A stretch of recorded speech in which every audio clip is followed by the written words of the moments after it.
네, 하나님 말씀 보도록 하겠습니다. 히브리서 3장 1절부터 4절까지의 말씀입니다. 히브리서 3장 1절부터 4절까지의 말씀, 저와 여러분이 한 절씩 교독하고 마지막 절은 합독하도록 하겠습니다. 교독합니다. 그러므로 함께 하늘의 부르심을 받은 거룩한 형제들아, 우리가 믿는 도리의 사도이시며 대제사장이신 예수를 깊이 생각하라. 그는 자기를 세우신 이에게 신실하시기를 모세가 하나님의 온 집에서 한 것과 같이 하셨으니 그는 모세보다 더욱 영광을 받을 만한 것이 마치 집 지은 자가 그 집보다 더욱 존귀함 같으니라. 집마다 지은 이가 있으니 만물을 지으신 이는 하나님이시라. 아멘. 네, 우리 주변에 있는 분들에게 이렇게 한번 인사하도록 하겠습니다. 당신 보고 싶어서 죽는 줄 알았습니다. 네, 우리 교회가 좀 그런 교회 됐으면 좋겠습니다. 보고 싶어 정말 죽고 싶은 교회, 보고 싶어 죽을까봐 힘든 교회, 이런 교회가 되기를 소망합니다. 우리가 하나님께 예배하는 시간은 하나님과의 교제가 가장 귀한 가치로서 자리 잡지만 동시적으로 우리 함께하는 예배 성도들이 가장 귀하게 느껴지는 시간이기도 합니다. 우리 빛가소금교회 그렇게 함께 예배하는 성도들 때문에 기쁨이 있는 은혜가 있었으면 좋겠습니다. 오늘 특별히 우리 원로 목사님 아주 오랜만에 오셨습니다. 인기 관리하시느냐고 사람들이 간절하게 찾을 때 오시는 것 같아요. 좀 더 자주 오셨으면 좋겠는데 목사님께서 건강하셔서 계속 우리에게 말씀을 전하시는 그 은혜가 이어졌으면 좋겠고, 그 은혜 속에서 빛가소금 교회도 꼭 필요한 말씀들을 받는 귀하고 복된 시간 되시기를 주님의 이름으로 축원합니다. 우리 원로 목사님 등단하실 때 할렐루야로 인사하도록 하겠습니다. 할렐루야. 예. 일부 예배 때도 환영을 아주 진하게 받았습니다. 2부 예배 때 또 이렇게 환영을 받게 돼서 감개무량합니다. 저도 여러분 보고 싶어서 살고 싶었습니다. 예, 오늘 말씀은 우리의 생각을 예수님께 고정시키자는 제목입니다. 이 말은 본문에서 찾아보세요. 무슨 말이었을까요? 3장 1절에 뭐라고 되어 있어요? 예수를 깊이 생각하자. 그 말을 풀어보면 예수님께 고정시키자, 그 뜻이에요. 그러니까 깊이 생각하자 그러면 흔히 사람들이 골똘하게 뭘 막 생각하는, 마치 로댕이 뭐요? 생각하는 사람처럼 그것이 깊이 생각하는 것처럼 착각할 수가 있는데, 여기서 예수님을 깊이 생각하자는 말은 우리 마음과 생각을 예수님께 고정시키자, 그 말입니다. 아까 사모님께서 기도하실 때 예수님께 주파수를 맞추자고 말씀하셨습니다. 주파수를 예수님께 맞춰야 돼요. 그러면 어때요? 주파수가 다른 데를 틀어버리면 딴 생각이 나버리잖아요. 주파수를 예수님께 고정시킬 수 있기를 원합니다. 그래서 fix your thought on Jesus. 여러분의 생각을, 여러분의 마음을 예수님께 꽉 붙잡힘을 받도록 고정시킬 수 있기를 원합니다. 그래서 여기서 생각이란 말을 사전에서 찾아보면 몇 가지 뜻이 있어요. 생각한다는 것은 사물을 헤아리고 판단하는 작용. 그래서 이 사물을 판단하고 헤아리는 작용을 올바르게 해야 돼요. 만약에 올바르게 판단하지 않으면 잘못된 생각이에요. 그 다음에 어떤 사람이나 어떤 일에 대한 기억, 추억. 그래서 우리는 예수님이 하신 말씀, 예수님이 하신 역사, 여기에 기억이 있어야 돼요. 확고함이 있어야 돼요. 예수님에 대해 생각. 우리는 흔히 어머니 생각, 고향 생각 그렇게 이야기하지 않아요? 근데 우리는 정말 예수님에 대한 생각으로. 그 다음에 세 번째는 생각이란 어떤 일을 하고 싶거나 관심을 갖거나 그런 일들을 가리켜서 생각이라고 한다. 그래서 우리는 부풀어 있지요. 지금 5월 소풍 간다는 거. 그 생각에 있어요. 마찬가지. 이것을 다 대입을 시켜보면 세 가지 다 우리 예수님께 이렇게 하자 그 뜻이에요. 예수님께. 자, 그러면 고정한다는 말이 무슨 말입니까? 고정한다. 아까 주파수를 맞춘다. 꽉 붙잡힘을 받아야 돼. 움직이지 않고 꽉 못을 박듯이 박아버리는 거. 이것을 고정한다. 그 말. 그러니까 예수님께 우리 생각을 고정하는 것. 이것이 예수님을 깊이 생각하는 것이다. 그렇게 할 수 있기를 원합니다. 자, 그래서 우리는 우리의 생각을 예수님께 고정시키는 일을 힘써야 한다 하는 말씀입니다. 그것은 무슨 뜻이냐면, 풀어서 설명하면 예수님이 기뻐하시는 생각을 또는 삶을 나도 그렇게 생각하고 그렇게 사는 거예요. 또 예수님의 뜻, 예수님의 계획대로 우리도 그렇게 살아가는 거예요. 예수님의 말씀에 순종하는 삶을 살아가는 것.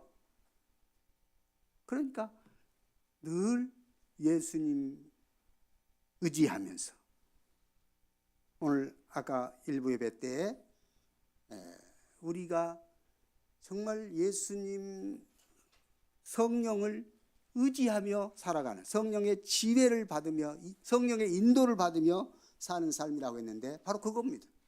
우리의 생각을 고정시킨다는 것은 예수님께. 그래서 말씀 묵상을 했으면 그것을 실천에 옮기는 것, 적용하는 것. 그래서 생각이 예수님께 고정된 사람은 좌우로 치우칠 수가 없습니다. 죄의 유혹에 빠져들지 않습니다.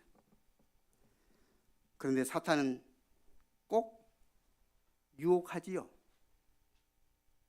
죄악된 세상, 죄악된 생각, 죄악된 행동 하라고 꼬드기지요. 그런데 예수님께 생각을 고정시킨 사람은 이 사탄의 유혹에 넘어갈 수가 없습니다.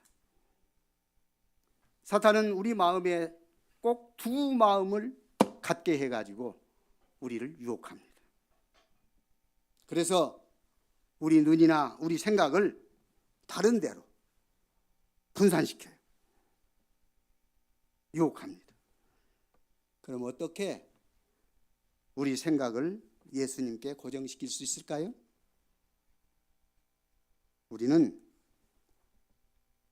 하나님의 부르심을 받은 거룩한 형제들이라고 1절에 그렇게 말씀했습니다. 그러므로 함께 하늘의 부르심을 받은 거룩한 형제들아 했어요. 그러니까 우리는 이미 선택받은 자들인 것을 한시라도 놓쳐서는 안 됩니다. 거룩한 형제들이, 하나님이 우리를 불러서 거룩한 선택을 입은 자들이에요. 그래서 자, 우리 시선을, 우리 눈을 예수님께 고정시키는 것이 1단계예요. 시선을 예수님께 고정시키자. 자, 한번 해볼까요? 나의 시선을 예수님께 고정시키겠습니다. 나의 시선을 예수님께 고정시키겠습니다. 그러면 주님이 야야 남사스럽다 그러지 마라 그러실까요? 그래, 그러는 것이 너를 위한 길이다. 분명히 말씀하실 것입니다. 우리 인생의 문제는 따지고 보면 시선의 문제라고 말할 수 있습니다. 시선이란 우리 눈길이 가는 방향입니다. 우리 눈이 바라보는 것입니다. 우리는 누구를 보며 또 무엇을 보며 또 어디를 보느냐에 따라서 우리 인생 길이 달라질 수가 있습니다. 우리가 보는 것이 우리 마음에 들어오기 때문입니다. 우리는 그것을 관심이라고 말합니다. 그래서 관심은 곧 마음을 이끌어가는 것입니다. 우리가 보는 것에 따라서 관심이 가고 생각을 자극하고 감정을 움직입니다. 그러나 잘못된 시선도 있다는 것을 간과해서는 안 됩니다. 잘못된 시선은 집착을 낳게 만듭니다. 집착이란 하나님이 원하시는 것을 보지 못하도록 합니다. 그러므로 올바른 시선은 하나님이 원하시는 것을 바라보는 것이 올바른 시선이라는 말씀입니다. 그것은 예수님이 어떤 분이고 예수님이 바로 우리의 구주시며 우리의 삶의 근간이시라는 사실을 꼭 기억하면서 그렇게 나가야 될 것입니다. 오늘 보면 예수님을 소개하기를 두 가지로 소개를 하지요. 어떻게? 예수님은 누구라고 했어요? 사도라고 했어요. 또 예수님을 대제사장이라고 했어요. 그런데 그분을 어떻게 하느냐? 그분을 어떻게 어떻게 말했어요? 믿는 도리이신 예수 그리스도, 그분은 사도시고 그분은 대제사장이시다. 그렇게 되어 있어요. 그러니까 믿는 도리란 말은 무슨 뜻이냐면, 도리라는 말은 우리의 신앙 고백을 말합니다. 그러니까 우리의 신앙 고백을 예수 그리스도 그분에게 우리가 하는 거 아니겠습니까? 나의 주, 나의 하나님. 바로 예수 그리스도는 내가 늘 고백하고 의지하는 하나님이시라는 사실입니다. 그래서 우리는 이 믿는 도리이신 예수님을 바라봐야 한다고 말씀하십니다. 그래서 예수님에 대해서 소개하기를, 그러면 그분이 어떤 분이길래 우리가 그렇게 예수님을 바라봐야 할 것이냐? 자, 히브리서 1장을 보세요. 1장 1절에서 3절까지를 한번 같이 읽어볼까요? 시작. 선지자들을 통하여 여러 부분과 여러 모양으로 우리 조상들에게 말씀하신 하나님이 이 모든 날 마지막에는 아들을 통하여 우리에게 말씀하셨으니, 이 아들을 만유의 상속자로 세우시고 또 그로 말미암아 모든 세계를 지으셨느니라. 이는 하나님의 영광의 광채시요 그 본체의 형상이시라.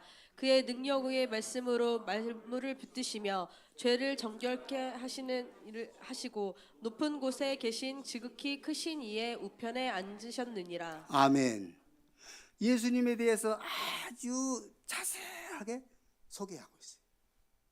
옛적에 말씀하신 하나님이 지금 우리에게 말씀하신다. 옛적에는 선지자를 통해서 말씀하신 하나님은 지금 아들을 통해서 말씀하신다. 그런데 그분은 어떤 분인가? 그분에 대해서 아주 소상하게, 첫째, 만유의 상속자다. 만유라는 것은 우주를 말하지요, 세상을 말하지요. 여러분과 저를 포함해서 우주의 상속자시고, 또 온 세계를 지으신 분이 창조자다. 그리고 하나님의 영광의 광채, 곧 빛이시다. 빛이시고, 곧 이 빛은 생명의 빛이죠. 빛이시고, 그 다음에 본체의 형상이라고 그랬어요. 본체의 형상이란 말은, 본체는 하나님이시고 그분의 형상이란 말은 그분의 표현이란 뜻이에요. 하나님의 표현. 그러니까 하나님을 어떻게 표현할까? 그것은 예수님으로 표현을 했다 그 말이죠.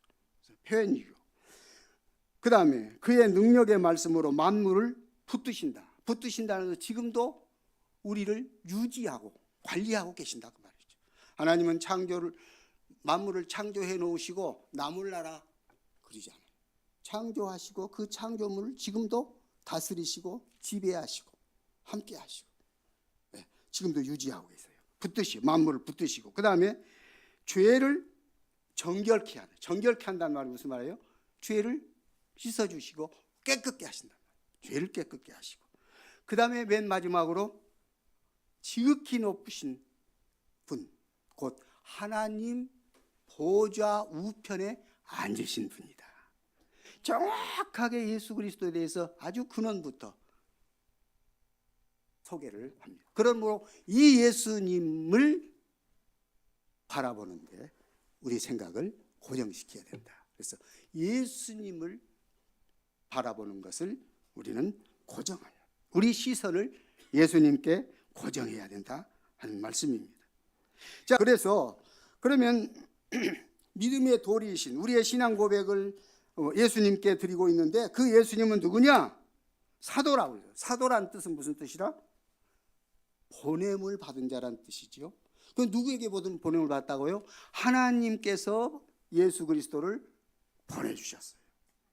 그래서 보냄 받은 자, 사도예요. 물론 신약 시대의 사도는 예수님을 직접 만나서 예수님께 가르침을 받고 예수님과 관계가, 예수님을 가르침을 받는 그 제자가 사도지요. 그런데 그 사도의 근본은 예수 그리스도가, 예수 그리스도 그분은 하나님으로부터 보냄 받았어요. 그 다음에 대제사장이라는 말이 무슨 말이냐면, 대제사장은 바로 백성들의 죄를 씻기 위해서, 하나님께 씻음 받기 위해서 짐승의 피를 흘리고 그 피를 가지고 성전에 가서 하나님께 죄 씻음을 받는, 그러니까 백성들을 대신해서 대제사장이 하나님께 가서 제물을 바칩니다. 그래서 하나님으로부터 죄 용서함을 받게 됩니다. 1년에 한 차례씩 대제사장은 꼭 죄 씻음 받는 행사를 한 거죠. 그런데 예수님은 그 역할을 하시는데 짐승의 피가 바로 자기 피가 되어버렸다 그랬어요. 예수님 자기 피를 가지고 예수님 자기 자신이 우리의 죄를 담당시키죠. 하나님께서 우리 죄를 깨끗이 씻게 하시는 그 일을 하신 것입니다. 자, 그래서 우리가 대제사장이신 예수 그리스도, 우리는 흔히 그렇게 이야기해요. 예수님은 우리 죄를 위해서 죽으셨다. 그 말이 틀린 말은 아니에요. 그러나 정확한 말은 예수 그리스도는 우리 죄를 대신하셨다는 뜻이에요. 그분은 우리 죄를 완전히 대신해서 죽으시고 우리를 용서해 주신 것입니다. 자, 이렇게 해서 예수 그리스도는 사도시고 대제사장이신 바로 그 예수님께 우리의 신앙을 고백하고 그분에게 우리 시선을 고정하자, 그 말입니다. 이제 우리의 생각을 주님께 정확하게 고정하기 위해서는 우리 시선을 먼저 고정하는 것이 중요하고, 두 번째는 우리가 정말로 우리의 생각을 예수님께 고정해야 되겠다, 그 말이죠. 자, 히브리서 12장 또 1절에서 3절까지를 또 같이 읽어봅시다. 시작. 로 우리에게 구름같이 둘러싼 허다한 증인들이 있으니 모든 무거운 것과 얽매이기 쉬운 죄를 벗어버리고 인내로써 우리 앞에 당한 경주를 하며 믿음의 주요 또 온전하게 하시는 이인 예수를 바라보자. 그는 그 앞에 있는 기쁨을 위하여 십자가를 참으사 부끄러움을 개의치 아니하시더니 하나님 보좌 우편에 앉으셨느니라. 너희가 피곤하여 낙심하지 않기 위하여 죄인들이 이같이 자기에게 거역한 일을 참으신 일을 생각하라. 우리의 생각을 예수님께 고정하자, 그 말입니다. 자, 두 번째로 나의 생각을 예수님께 고정하겠습니다. 시작. 나의 생각을 예수님께 고정하겠습니다. 아멘. 그렇습니다. 예수님은 여기서 뭐라고 했어요? 믿음의 주라고 그랬어요. 우리 믿음의 주인, 믿음의 구주, 우리 신앙 고백의 대상이라 그 말이죠. 그 다음에 온전케 하시는 분인데, 여기서 우리 말로만 생각하면 약간 착각할 수가 있어요. 온전케 한다. 우리를 어떻게 온전케 한단 말일까요? 우리가 뭘 부족하단 말일까요? 아니면 병들어? 여기서 이어졌어요. 믿음의 주하고 믿음을 온전케 하시는 주, 연결되어 있는 겁니다. 그러니까 예수님은 믿음의 주인님과 동시에 믿음을 온전케 하시는 주인이시다, 그 말씀입니다. 그래서 이분을 우리는 의지하고 우리의 생각을 고정해야 되는 것입니다. 또 예수님은 십자가를 참으시고 하나님 보좌 우편에 앉으셨다고 아까 히브리서 1장에서 말씀하고 같은 말을 하고 있습니다. 이렇게 해서 믿음의 주인이시고 믿음을 온전케 하시는 주인이시고 십자가를 참으시고 하나님 보좌의 우편에 앉으신 예수 그리스도, 그분에 대한 생각을 우리가 고정해야 된다. 그러면 우리가 우리 생각을 예수님께 고정시킬 수 있는 길이 어디에 있다고 그랬습니까? 자, 첫째, 우리에게는 허다한 증인들이 있다는 생각을 가져라, 그 말이죠. 우리에게는 허다한 증인들이 있어요. 허다한 증인들이란 것은 선교사들도 있고 성경 인물들도 있고 그렇잖아요. 부모도 있고 선생님도 있고 목사들도 있고 형제들도 있고 믿음의 형제 있잖아요. 아까 오전 예배, 일부 예배 때 조창인 씨 생각해 보세요. 그분은 예수를 전혀 믿지 않았는 사람인데 하나님이 그를 선택해서 예수 믿게 만드는 길이 하나님에게 있잖아요. 그런 증인들이 있잖아요. 우리는 이 증인들을 생각해야 됩니다. 요셉, 느헤미야, 다니엘, 바울, 얼마나 많은 어려움과 핍박 속에서도 당당하게 하나님의 종으로 쓰임받았지 않습니까? 그 다음에 허다한 증인들이 있을 뿐만 아니라 모든 무거운 것과 얽매기 쉬운 죄를 벗어버리고, 여기도 또 해석을 우리가 잘해야 됩니다. 모든 무거운 것을 벗어버리라. 도대체 무거운 건 뭘 의미할까요? 예, 뒤에 걸려요. 또 무거운 죄를 벗어라는 뜻이에요.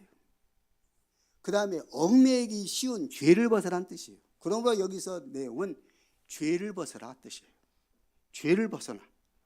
죄를 벗어나는데 죄는 도대체 어떤 거냐? 무겁더라 그 말이에요. 죄는 도대체 뭐냐? 얽히기 쉽더라 그 말이죠. 그러므로 무거운 것들, 얽히기 쉬운 죄들을 벗어라. 그러면 무거운 것은 도대체 무엇이 무거울까? 중량이 무거울까? 아니에요. 여기도 보면 본래 뜻은 무거운 것들이란 말은 방해자들이란 뜻이에요. 방해자들. 우리를 걸고 넘어가려고 하는 유혹자들 많잖아요. 교회 다니면서도 교인 때문에 시험 봤다는 사람이 가끔 있어요. 교인뿐이겠어요? 세상에 직장에서 사람들과 만날 때 얼마나 나를 죄의 유혹으로 넘어가게 시험하는 거리들이 많습니까? 이것들을 우리는 벗어야 돼. 죄예요.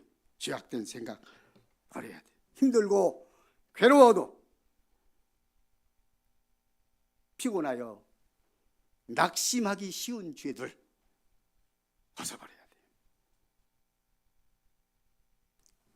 느헤미야 보면 산발랏과 도비아와 게셈 이런 사람들이 느헤미야를 어떻게 했는지 넘어뜨리려고 얼마나 많이 수고를 합니까?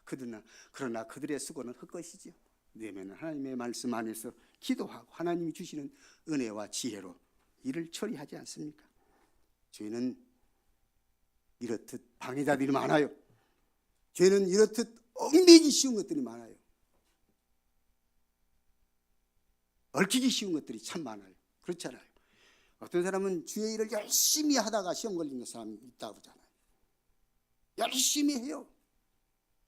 그런데 결국은 그때 딱 맥히는 것 하나가 딱 나타나면 넘어져요.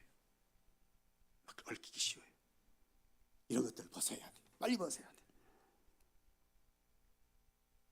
꼬이고 얽히고 괴롭히는 것들, 결코 그런 것들은 가만히 있으면 해결해 풀려지는 것들이 아니에요. 그런 것들 때문에 낙심하기 쉬워요. 그런 것들 때문에 걸리기 쉬워요. 그러므로 벗어야 돼요. 죄를 벗어나야 돼. 물론 죄를 어떻게 벗어납니까? 그 방법 우리 다 알고 있잖아요. 하나님 앞에 내가 죄인인 것을 고백하면 되잖아요.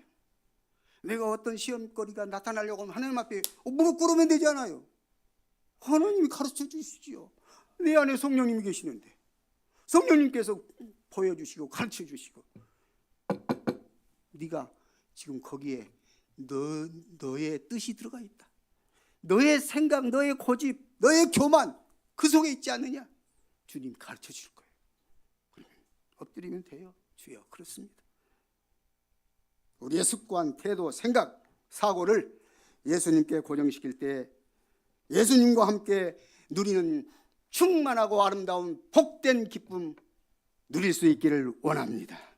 반드시 주님이 그렇게 역사하실 줄 믿습니다. 자, 그러면 죄를 벗어나기 위해서 4가지 성경 구절 소개하고 마치겠습니다.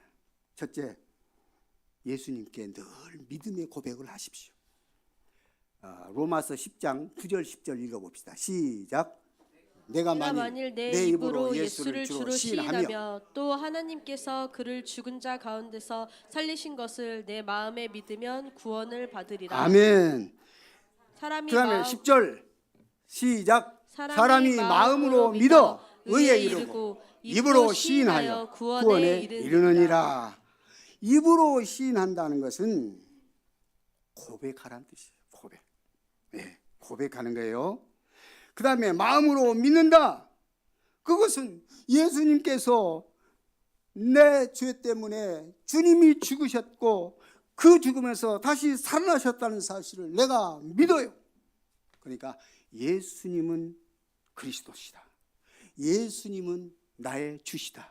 이렇게 고백해야 돼.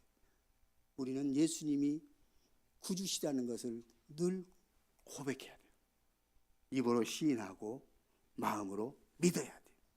그래서 예수는 그러니까 예수는요, 사실상 예수란 뜻은요, 보통 개똥아 소똥아 하는 그 이름과 똑같은 유대 사람들은 예수를 수없이 많아요. 예수라는 사람이 1000명, 2000명이 넘어요. 그러니까 그 예수를 믿으면 되겠어요? 예수는 그리스도라는 것을 믿는 겁니다. 예수가 그리스도다, 예수가 메시아고 예수가 하나님이다 하는 것을 믿어야 돼요. 그래서 예수 그분이 나의 구주다. 그래서 예수는 그리스도다 고백하는 것입니다. 시작. 예수는 그리스도다. 아멘. 예수는 그리스도가 되어야 돼요. 그 그리스도를 내가 믿는 거예요. 그리고 예수는 나의 주시다. 예수는 나의 주이십니다. 시작. 예수는 나의 주이십니다. 아멘. 그러니까 늘 순간순간 예수님은 나의 주인입니다. 예수는 구주십니다.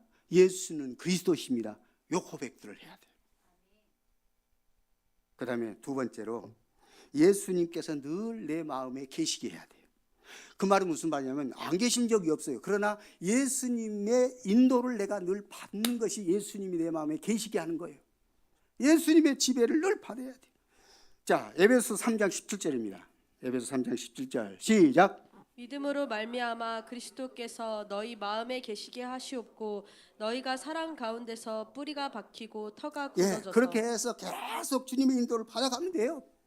세 번째, 예수님의 피가 내 모든 죄를 깨끗게 하셨을 뿐만 아니라 앞으로도 계속해서 지속적으로 예수의 피가 내 죄를 깨끗게 하신다는 것을 믿어야 돼요. 에베소서 아니라 요한일서 1장 7절입니다. 시작. 그가 빛 가운데 계신 것 같이 우리도 빛 가운데 행하면 우리가 서로 사귐이 있고 그 아들 예수의 피가 우리를 모든 죄에서 깨끗하게 하실 것이요. 아멘. 그 아들 시작. 그 아들 예수의 피가 우리를 모든 죄에서 깨끗게 하실 것이요. 그러니까 이미 깨끗게 해 주셨고 지금도 깨끗해 함을 받고 앞으로도 깨끗하게 될 것이다. 이겁니다. 그러니까 그렇지 않아요. 가끔 우리는 아이고 내가 예수 믿어도 왜 죄가 이렇게 달라붙은지 모르겠다고, 어떻게 하면 실수를 안 하려지 모르겠다고, 또 실수했다고. 그런데 따지고 보면요, 예수 그리스도의 피가 그 죄를 깨끗게 하신다는 것을 자기가 아직도 확신을 못하는 거예요. 우리는 우리의 모든 죄는 내가 해결하는 길이 없습니다.